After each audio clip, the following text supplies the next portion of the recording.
জিল্লু, helicopter খবর দে। বিদ্যে বোঝাই বাবু মশাই, চড়ি শখের বটে, মাঝি রেকর্ড বলতে পারিস সূর্য কেন ওঠে?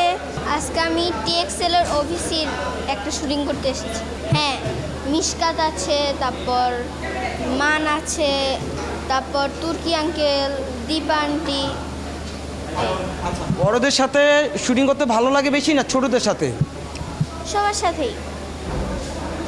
তুমি কি এখন শিশু শিল্পী নাকি বড় অভিনেতা? শিশু শিল্পী। বড় হয়ে কার মতো অভিনেতা হতে চাও? শাকিব খান। ওদের স্বপ্ন পূরণে পাশে থাকতে পেরে আমরা গর্বিত। ওই জিল্লু, হেলিকপ্টার খবর দে। আমি নিজেই করি। নিজে করো? এগুলো করো, লেখাপড়া করার সময় পাও? হ্যাঁ, আমি স্কুলে ফার্স্ট বয়। মানে অন্যরা যেটুক পড়েও যত নাম্বার পায়, আমি তার চেয়ে অল্প পড়েও অনেক নাম্বারই পাই।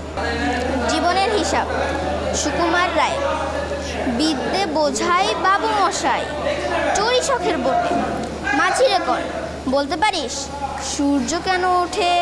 চাঁদটা কেন বাড়ে কমে? জোয়ার কেন আসে?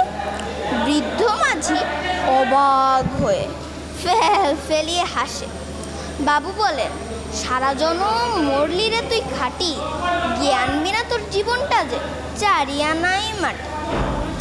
খানিক বাদে কহেন, বাবু বল তো দেখি ভেবে, নদীর দ্বারা কেমনে আসে, পাহাড় হতে নেবে?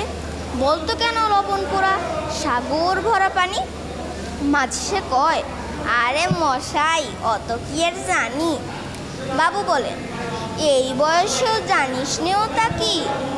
জীবনটা তো নেহাত খেলো, অষ্ট আনাই ফাঁকি।